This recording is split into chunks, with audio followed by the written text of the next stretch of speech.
I would really like to know if you think that the challenges regarding classroom management in the pandemic context are similar to the ones we had before the pandemic context, right? I have, there isn't much research about it because we're in the middle of this. So it's like there aren't many authors or many articles that we could cite to answer the question I have. It's like, are the classroom management issues the same as the ones before the pandemic? And I don't know. I have, it's purely intuition that I think there are some basic pedagogics to the pandemic and to the pre-pandemic context for us teachers. And out of the reasons why people consider classroom management important, I've listed 3 according to this source, and I've highlighted this one because hold on, give me a second, I need to move this. Because this is more, in the first place, it's because this is what I am most interested in the first place. But then in the second place, because it is so related to what we're going to be talking about today, right? And which is obvious because that's what I am interested in, right? So it's like my concern as a teacher is, well, of course, I want my learners to do well academically, right? And in order for that to happen, they need to work in an orderly environment. Although the word orderly could be, I mean, what do we all understand by orderly? I'm sure that if I ask you, all meaningful academic learning, but most importantly, we want to facilitate social and emotional growth.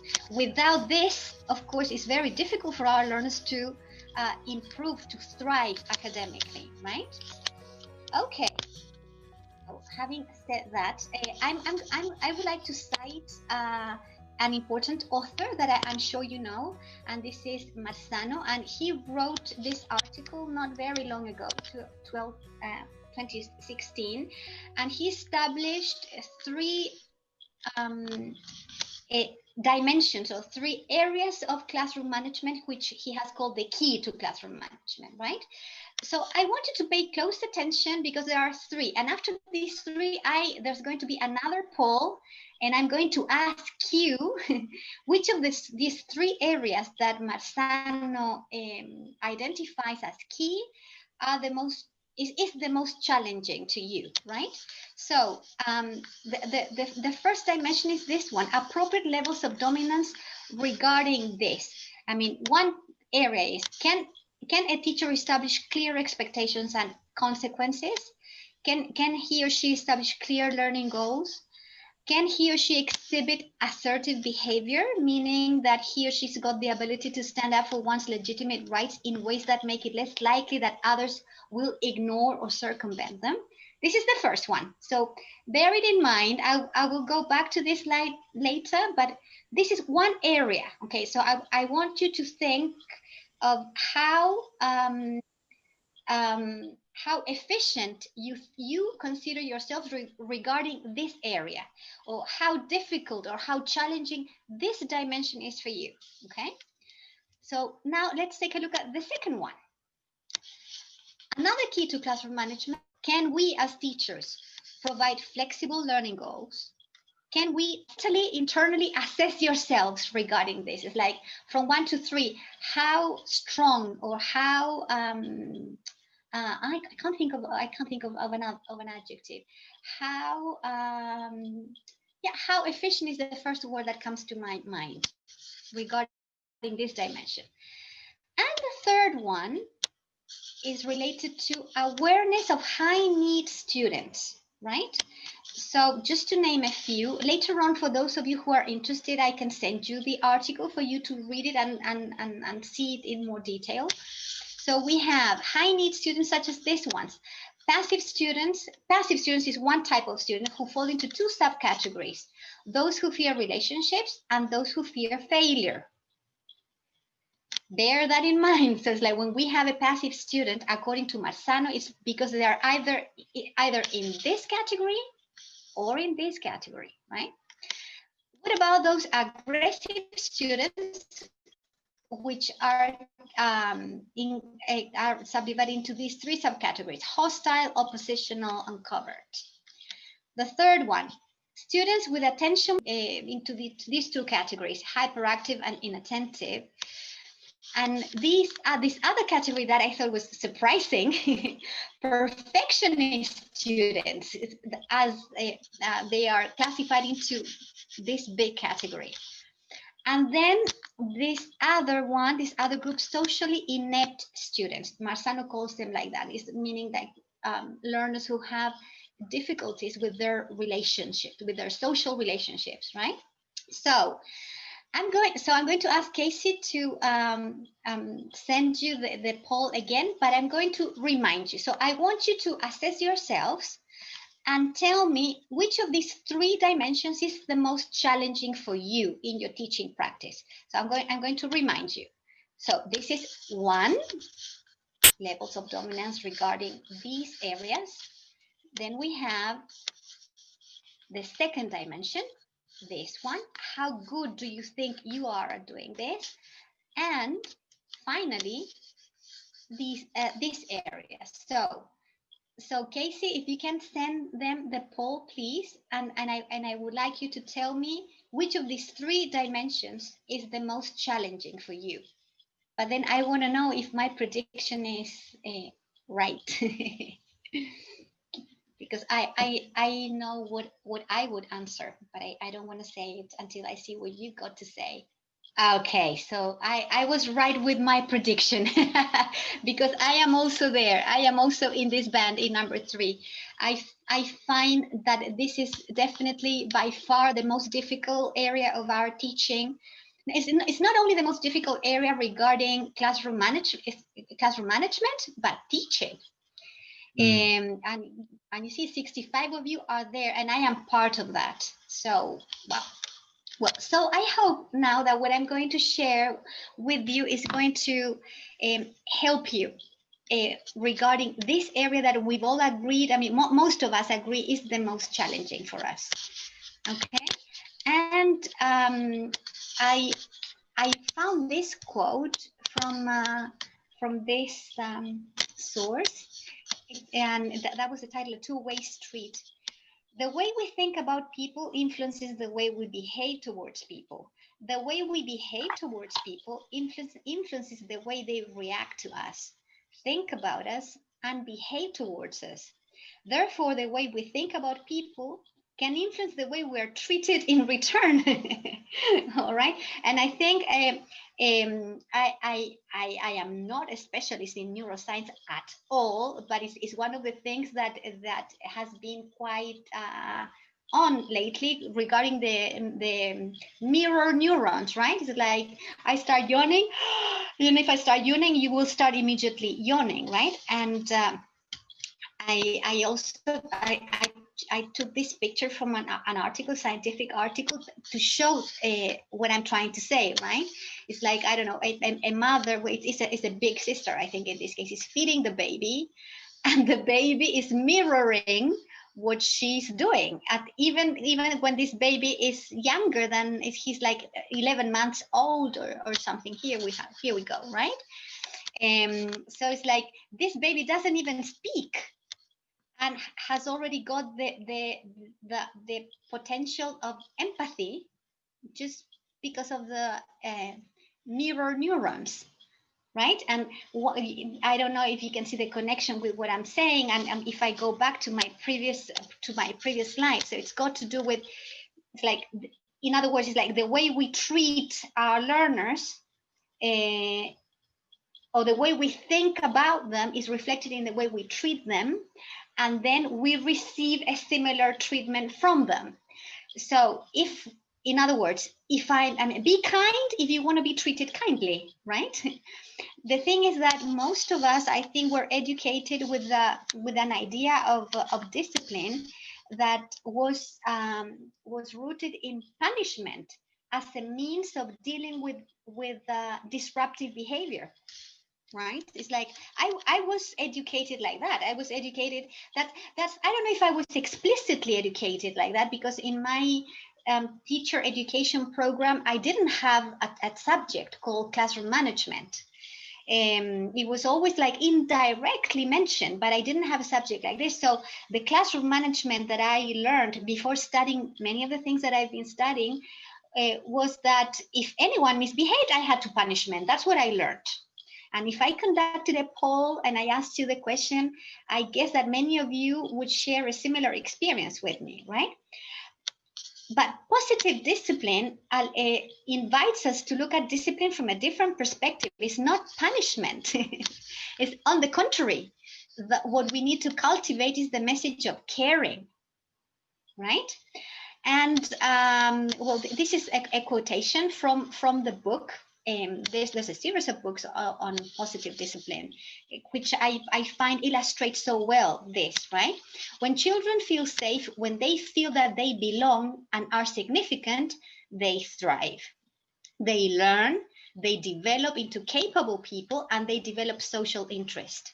When children believe they do not belong and are not significant, they adopt survival defensive behavior, which is translated into what we call disruptive behavior.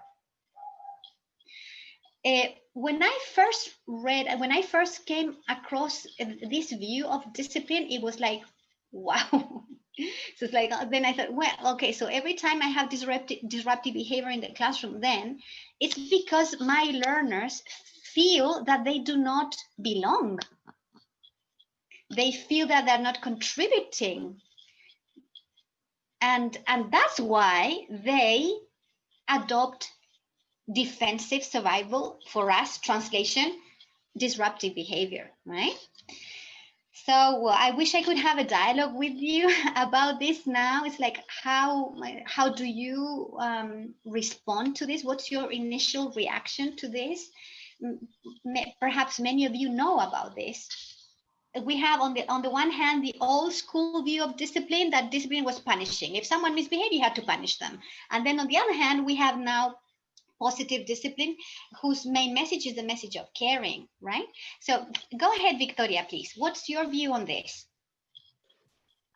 Situation is that sometimes the students come to the classroom and they already they are misbehaving because they simply don't see any meaning of education. They don't want to be there. And it's not that that we teachers are showing some sort of you don't belong to this group. It's simply they don't want to belong to it. How can you say that, deal with that? You say that last thing again, please. I think I missed it. That they don't want to belong to the group. They don't want to belong. Exactly, they don't want to belong to the group. They simply are there because they are forced to be there. There is no intention of learning. They don't care about it. Their future is not a problem in terms that they don't even believe in a future. And I have that in the say the 11th grade. And how do you deal with that? Because no matter what you do, no matter how you care about the person, the situation is they just couldn't care less. Yeah. I really sympathize with what you've just said, Victoria, because it's what I see over and over again when I go to observe my pre-service teachers when they're doing their final placement. And so I think that what you've said is part of the reality, but I think it's one way of looking at it. Because if the learners, you're talking about 12-year-olds, according to positive discipline, and I tend to agree with this, otherwise I wouldn't be I wouldn't be. Sorry to interrupt you. It's more like 16, 17-year-olds. All right. I thought you were talking about 7th. No, 11th grade from the point of view of the 3 and 4th. I thought you said 7th grade. Okay, I'm sorry, Victoria. So, fine. So the thing is that if we as teachers interpret that they don't care, that they're just there just because they have to be there, because they're forced, which is, it is partly true. But if that is their attitude, it's because of what you said at the beginning. It's because they don't see any significance to the school experience. And then our task as teachers, as educators, is to try to make that significance visible for them, which I know can be a daunting task, can be probably sometimes the most difficult task.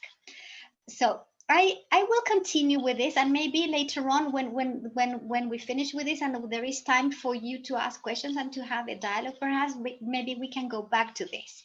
Hi, I'm Claudia, and I think it's a two-way street in the sense that, on the one hand, students have to believe in themselves. It has to do with their self-esteem, and also with if they think that, for example, in this case, English in particular is going to be meaningful. It's going to help them. It has some meaning for them. If they think that this is going to help them, uh, in the future and something they do, they will I think they will help, they will fight for this.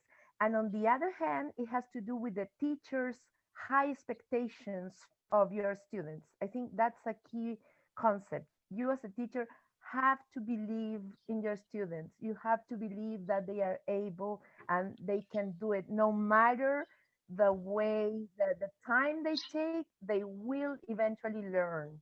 That's what I think. Thank you. Claudia, what you've just said, I mean, there's quite a lot of research on what you have just said, Claudia, right? That supports what you've said. There are studies that prove that when those learners who have teachers who have high expectations on them do better than those learners whose teachers have low expectations about their learning capacity. So what you just said is, I mean, research supports it. So thank you, Claudia. Yes, I'd like to add that what Victoria was saying about the students of her high, I think that it's because they've passed all their life, their school life, in not caring, or they haven't been like visible to the teachers or to the students. So when they are in the finals, finally they just say, I don't care anything about this because I've been through all my life struggling to be present, to be visible, and nobody has taken care of me, nobody has looked after me, like noticing what are my expectations or my likes. And so I think that we can find the way and uh, start working with those kids since they are little, providing them, as Claudia said, having high expectations of them, providing them the necessary listening to them or regarding them with confidence, and uh, that way they're going to feel comfortable, they're going to feel present and needed, and that cared for. So in that way, we are going to lower down the amount of children or students when they are um, in high levels, that they feel that way. Mm-hmm. Thank you. Thank you very much. I would like to say something. It's that's at the back of my mind. Uh, every every time, I don't know if every time, but sometimes it happens that when I talk about positive discipline, when I work with teachers, um, sometimes I get this response that some teachers say, yeah, but it sounds like an ideal, but it's unattainable. It's like, in real life, this is not possible. We're going to look at the details. This is the introduction to the core of the webinar today, right? And they say, no, it sounds like naive as a fantasy land, but it's like it's a good principle that is not, but it's not attainable. I would just like to say that I have evidence that it does work. There are from personal experience on the one hand, and other people that have worked with me that have started using the principles of positive discipline and the strategies proposed by positive discipline, and they come back with evidence that say, oh, wow, it does work.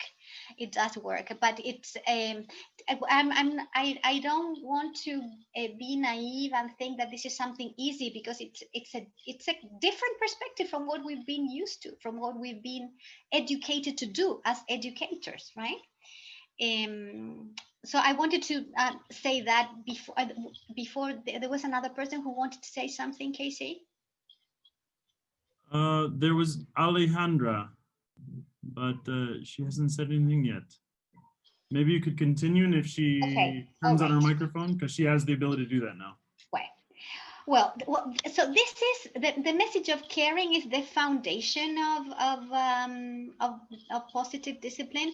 And then the question that Victoria was asking is like, in the following slides, in the rest of the presentation, we will be dealing with what does that mean when we say, how do we get the message of caring across? What does that mean specifically is what I will try to develop now. Positive discipline says that when learners feel that they do not belong, they adopt survival defensive behavior that is translated into disruptive behavior. And the authors of positive discipline, the researchers, they organize the disruptive behavior into 4 different goals, mistaken goals, right? So what I'm going to do now is I'm going to go through each one of them, okay? So it's a mistaken goal because the learner is of course unaware of his or her need, right? And he's trying to satisfy his or her need of belonging in the wrong way. And that's why this is that's what we have to deal with as teachers is disruptive behavior, right? So when the learner's goal is undue attention, it's like that learner who's always asking you, insisting, but Miss, how about this? Miss, I need more support, or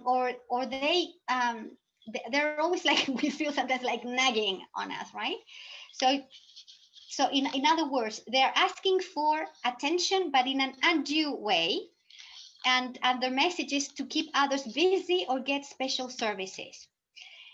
If in return, with this attitude, what we feel, what we experience is that we feel annoyed, irritated, worried, or guilty, and this is probably this is our natural reaction to this type of behavior, right?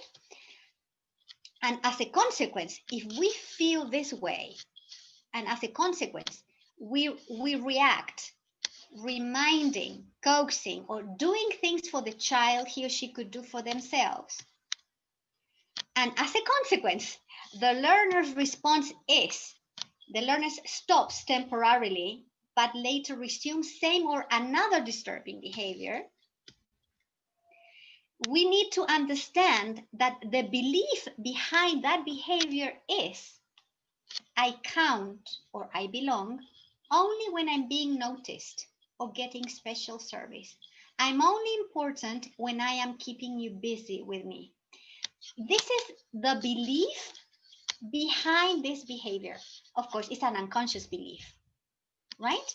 So it's like what positive discipline proposes is that next time we have a learner with this type of behavior, before coming up with an appropriate strategy, we need to understand the belief behind the behavior, which is this one, right?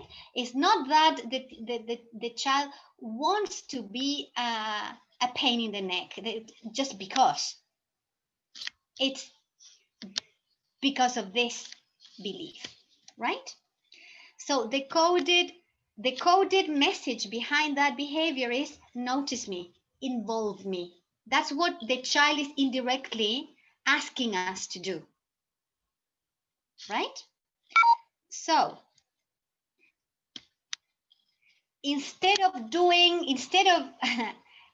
sorry, I'm going to go back. Give me a second. So instead of reacting like this, which is inefficient, it's inefficient because this reaction is not responding to the belief, is not responding to the need. The thing is, I think that very often, or at least nowadays, students somehow reflect their families and you. I don't know how to put it, but they don't feel noticed in their houses, and perhaps they want to be present in the classroom just by disrupting.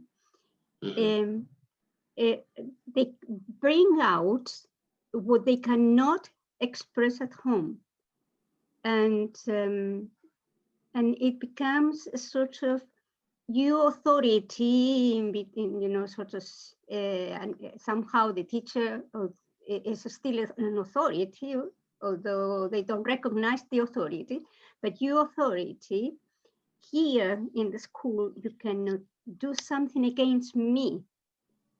I cannot rebel in at home because I know what the reaction of my parents will be. But here at the school, I know that you cannot do anything against me. So all this anger that I have, I bring it and I throw it to you. Sometimes I feel that this is the situation. Even if you want to help them, if you want to take care of them, sometimes there is no possible dialogue with that sort of a student. I hope they will have their time later on, but at the precise moment in which you are in the classroom in a situation like that, it really is overwhelming. Definitely. Can you hear me? Yes. Yes, Lery. Yes. Yeah, I really sympathize with what you're saying, Victoria, because I've also experienced it. It's like when you're in the classroom and when with your 40 learners and one student comes at you with his or her anger because of so many things that have got nothing to do with us, can be very frustrating and very enervating and very difficult for us to handle. I'm going to, one of the mistaken goal charts is mistaken goals is related to what you have said, Victoria, and I hope that gives us some light on that. Beforehand, what I can say is that when something like that happens, this thing that you've just described, when that happens, the worst thing we can do is to take that behavior personally. And I am, based on what you've said, I know I get that you don't take it personally, but then it's like, if we feel offended by that, then we're trapped, and then it's very difficult for us to open up to another way of dealing with it, with that behavior. But I fully understand how difficult situations like that are. Let me get on, and because there is one mistaken goal in particular closely related to what you have just said. Okay, so going back to this one, which is undue attention, the one message is, I care about you and I will spend time with you later. So I can say, it's like, I don't know, Diego, yeah, give me a minute, I'm going to do something else and I will come back to you. Or you can redirect by assigning a task so that the child can gain useful attention. You can give the child a task that will make him visible so that he will get the attention he's looking for. We should avoid special service. It's like I'm going to give you options, but I'm not going to give you special service. It's different, right? I can, as a mother, as a parent, or even as a teacher, if it is possible, I can say, okay, after class, if you need extra support, let me see if I can guide you a little bit. I know many times that's not possible. Set up routines is a strategy that we can use. use problem solving with him or with her. It's like, if we have the time, it's like, okay, what's wrong? What's the problem? Okay, this is a problem. Okay, how can we together, how can we solve this problem that you seem to have? Because if I'm doing that, and I am giving the child the attention that he needs, but in a constructive way, so that I can empower him or her to solve whatever the issue is. We can touch without words, like with our heart, with our body language, especially when we are in face-to-face context. Sometimes we can ignore temporarily, and set up non-verbal signals. This is the first mistaken goal. I'm going to move on to the second one because we don't have much time left. I think this one is more closely related to what you were saying, Victoria. When the student's goal is misguided power, when he wants to be the boss. This is the classic learner that's like, is doing this with us. It's like these are the very provocative learners who are implicitly or explicitly challenging the authority role that we teachers have. This, I have to admit, this is one of the most difficult ones for me. That's why I empathize so much with what you said, Victoria. If when we have learners like this, we feel angry, that's me, challenged, that's me, even threatened or defeated. It's like, how many times have we said, it's like, I give up. Okay, I give up. With our children or with our learners, you know what? Do what you want. Defeated. If we feel like that, and as a consequence, we react by, I feel angry, so I fight. I feel defeated, so I give in. Thinking you can't get away with it. If I think you can't get away with it, I'm gonna win because I am more powerful than you.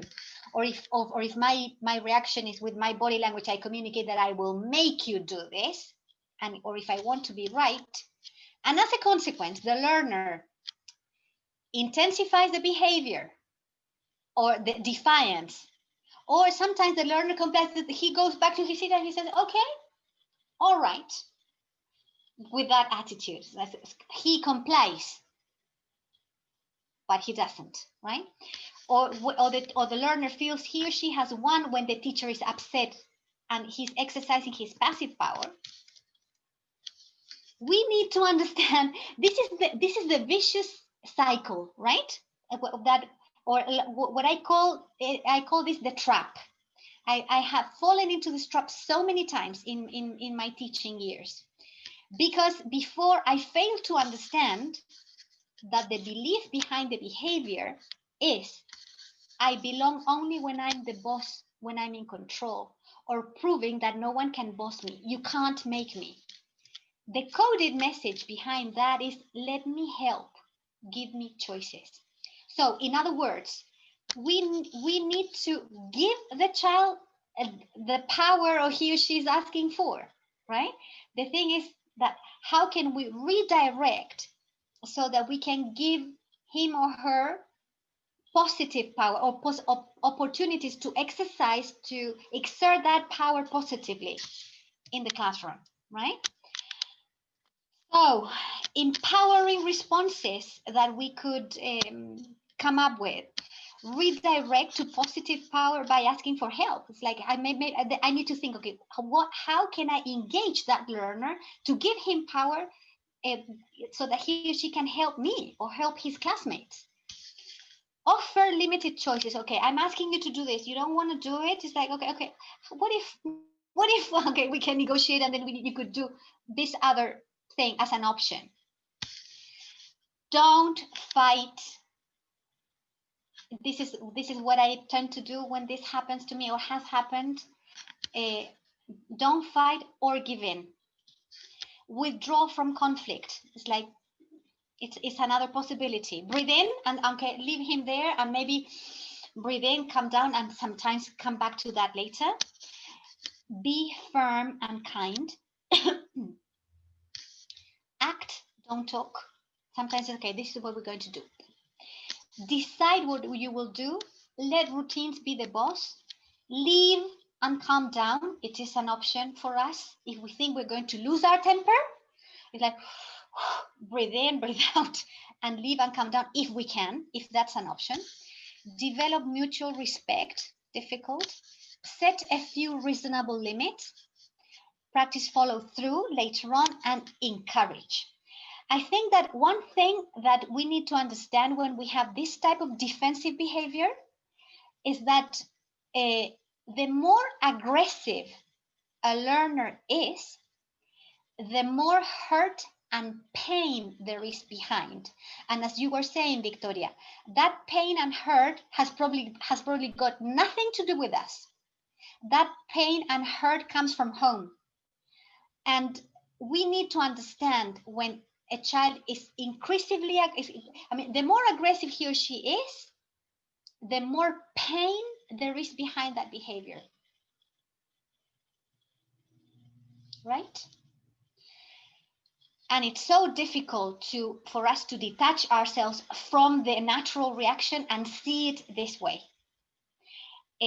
But I've experienced it. I've managed to turn it around, and many times it works even as a magic thing. It's like the aggression is like tumbles down because we respond with care, not retaliating with the same amount of aggression and anger, which is very understandable, by the way. I'm not saying that we can. It's like it's difficult not to fall into that trap.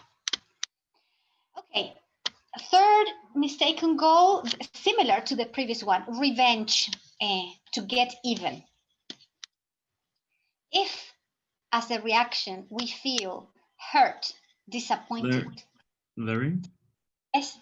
We have a person that would like to say something. Paola Bustos. Who? Paola Bustos. Go. Aló, ¿me escuchan? Yes. I can hear you. Yes, thank you. Sorry, my name is Camila Alamos. I'm using my peer account. I'm sorry. Okay. So I would like to tell you something that happened to me years ago when I was just studying at college. We were in the first, I think it was the first practicum, and I was with a fifth grade, and me and another teacher, practical teacher, we were at the classroom, and the mess was awful.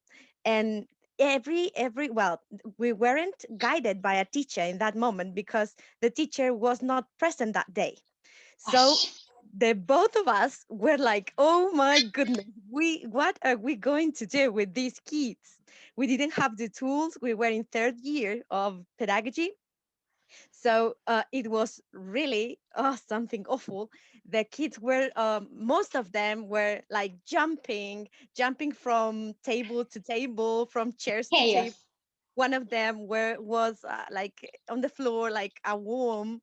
And the thing is that one of them looked at me, and he stood still, and he looked at me and he said, Miss, lo único que quiere es que se termine este infierno, ¿cierto? And I said, oh my God. In my head, I'd say, yes, I want it. But in my teacher way, I said, no, I'm studying for this, okay? So I can manage this properly. But I couldn't in that moment, really. So that came to my mind. I was like, oh my gosh, yes, I need this help to finish. Okay, that was all. Thank you. What did you do? I want to know how the story ends. Well, we tried with exercises, so we got to some students, but not of them. The thing is that teachers, they didn't have like Victoria said at the beginning. No, Victoria, I think, the lady who spoke first. The thing is that they weren't into English. Like they did not care about English at all. So their reality came to their mind like, okay, I don't have a future. I'm going to be just a worker of, I don't know, like, so what we tried to do was to engage them with games.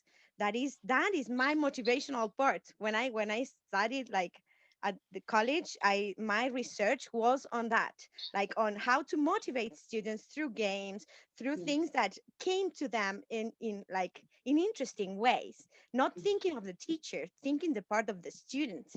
So that is what we did. We tried with some images, with flashcards and blah, blah, blah, but some of them get really connected to the activities. And they like, what I noticed was that the energy they had was like lower at the end of the class. Like we could manage them a little bit more, but it was really difficult. So, oh my God, yeah, I feel Yes. reflected on this. Yeah, no one wants to be there. No one wants to be No, there. And I think we've all been no, there at some point. yeah, thank you. Thank you for sharing. Thank you. The thing is that what when we think about classroom management, I'm going to say something that I hope is not very controversial, but it's like the teaching of English comes later. First, we need to address these issues. It's like teaching of math, the teaching of history, the teaching of anything comes once we have been able to manage these other issues first.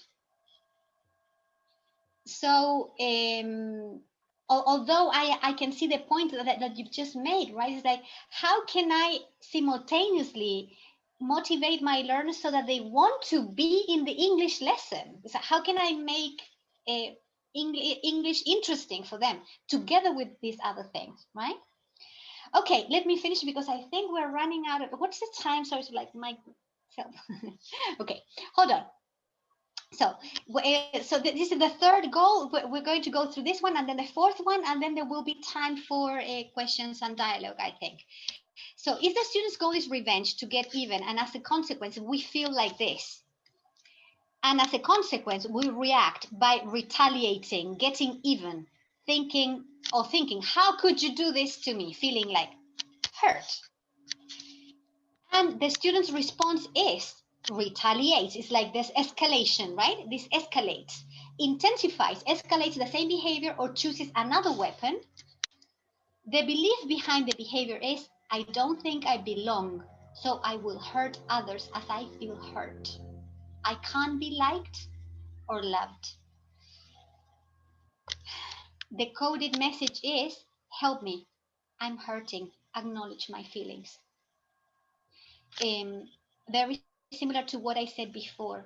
Behind this behavior, there is a lot of hurt, and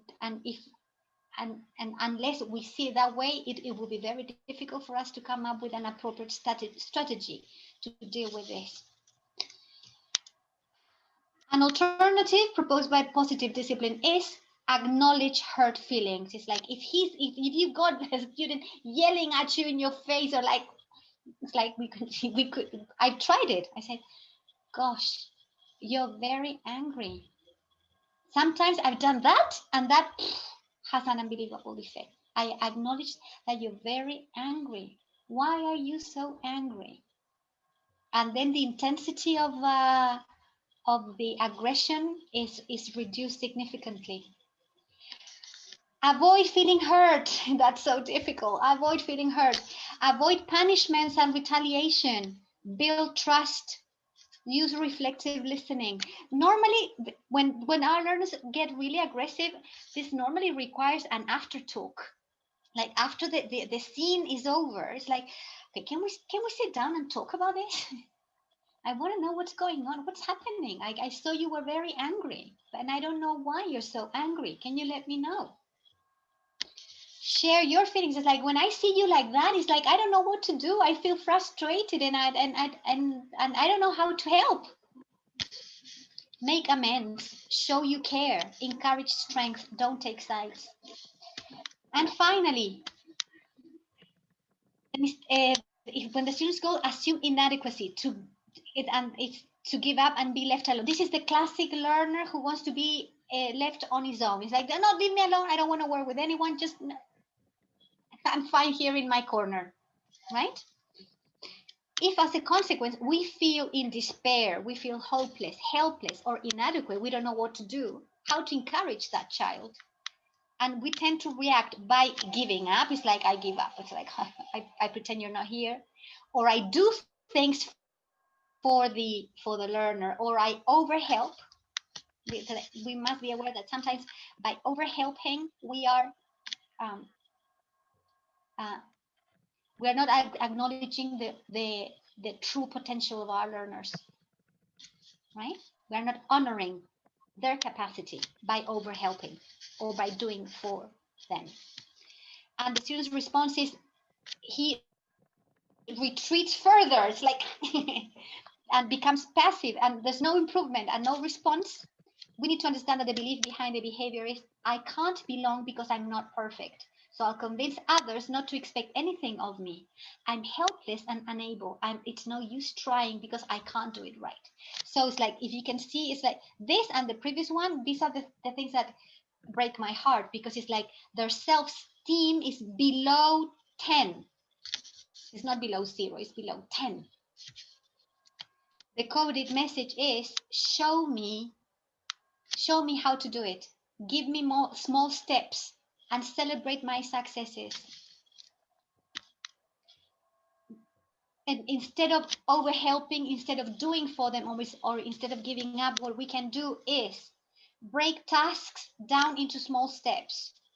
Stop all means of criticism, all sorts of criticism, all. Encourage any positive attempt. Have faith in the student's abilities. Focus on assets. Focus on the things that he or she does well. Don't pity, because if we pity, we are underestimating them. Don't give up. Set up opportunities for success. Teach skills. Show how, but don't do for them. Enjoy the student. Build on his or her interest and encourage. And I think I've finished with what I've got prepared for you today. I think that now we can, there is space for questions or sharing. Casey, am I Sure. right? I was going to say that Alex would like to talk. Yeah, good.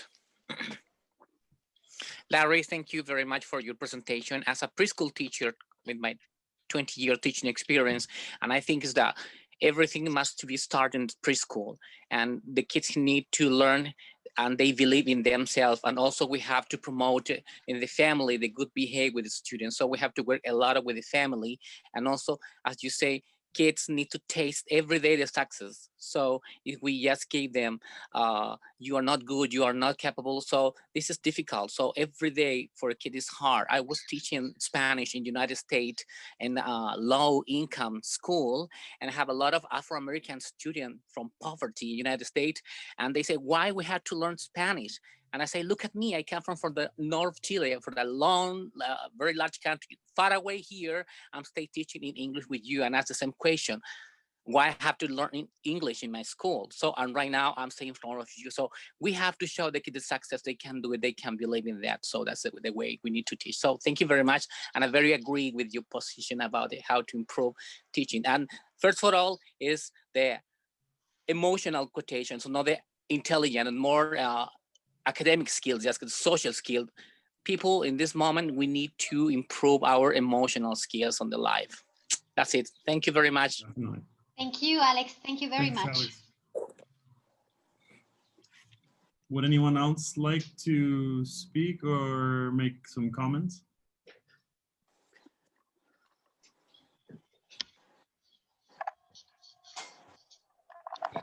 Okay, we have. Give me 1 second. I'm here. I can hear. Okay, go ahead. I can't remember your name. It says Paola. Yeah, Paola, me.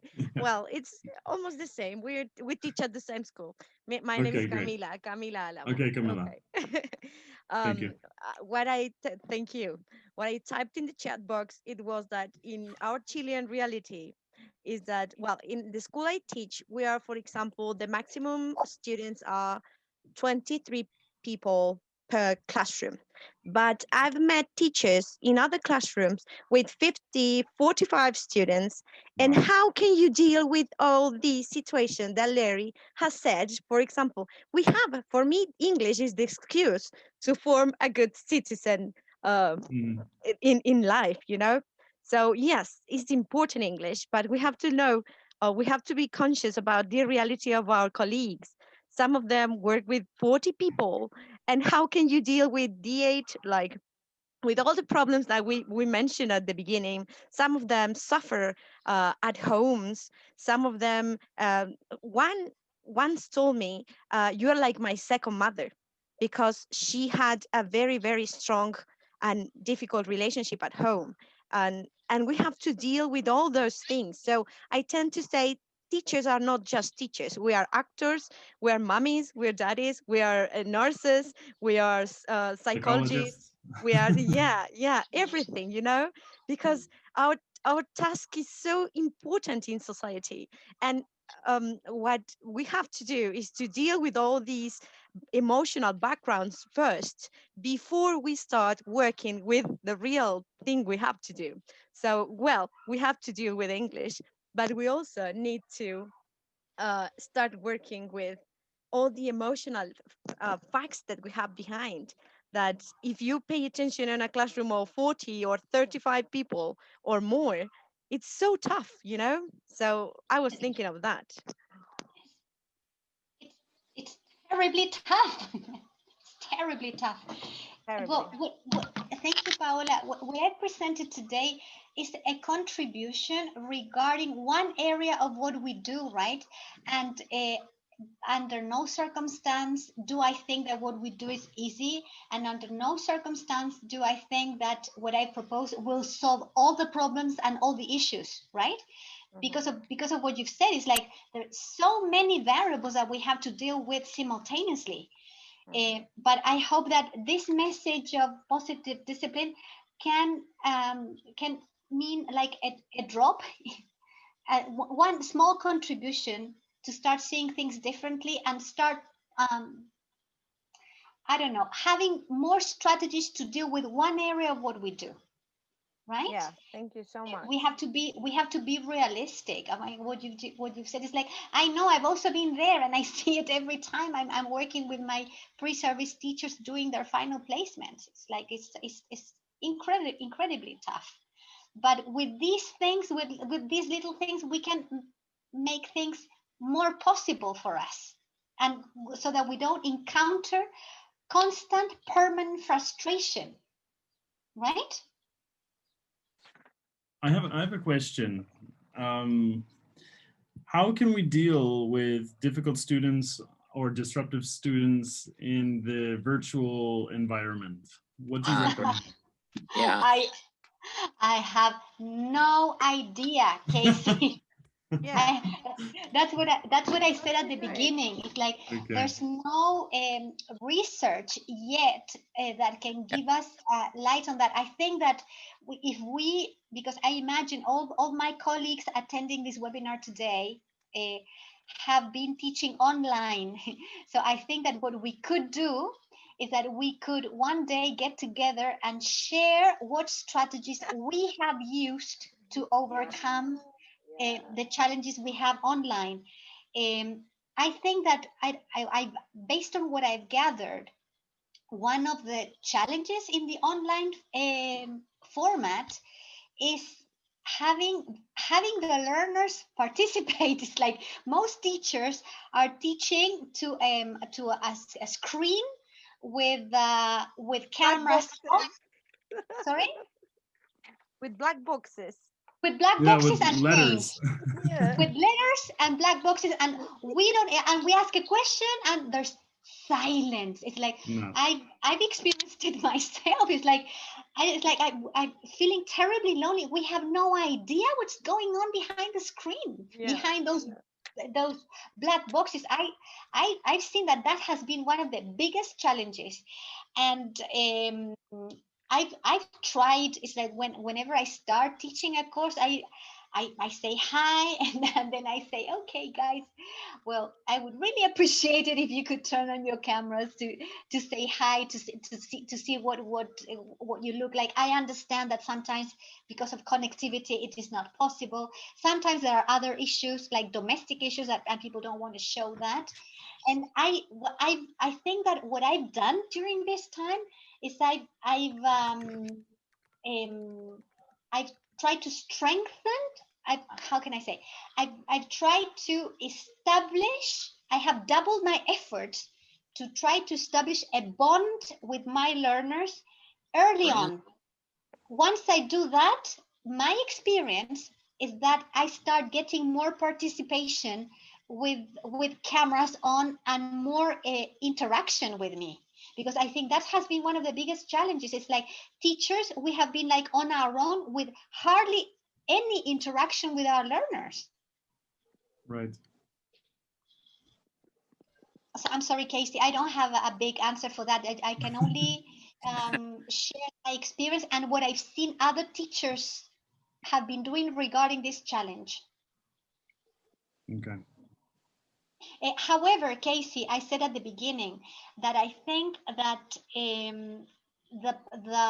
what I presented today in the webinar responds to emotional human needs that go beyond the context of the pandemic. I think there are some pedagogical underlying principles that will work both in this context and before the pandemic. I think that what positive discipline proposes is part of a basic foundation for us to understand our teaching regarding how to handle disruptive behavior. I think that applies to parenting and teaching in any environment. Yeah. Yes, exactly. Yes. That's why I think it's a contribution, even though it is not specific to relate to the teaching online or to distance learning. Okay. I just would like to say thank you, Lery, because I think what you taught us was, or what you opened our eyes to, was really, really interesting. I've been thinking about this topic a lot because I think we have to deal with all these things at classroom, and it's super, super important that we pay attention on these. And as you mentioned before, also about, for example, neuroscience, it's working a lot with these things. So it's super cool that teachers continue to be studying all the time, because we cannot stuck. We are not like a person who I don't know, who works in another thing that it's already established. We have every year we have to be in touch with more education and more studies that had been going through. So thank you so much. It was super for me, very I don't know how to say, but it was great. Thank you. Thank you, Paola. I'm glad it helps. I do hope that that you can start putting this into practice. I do hope that you have the curiosity to try it, to see if it works. What if I do it this way this time? Let's see, to see what happens, right? Give it a try. I think it's like you don't have to believe in anything of the things that I've said, or you don't have to believe in positive discipline.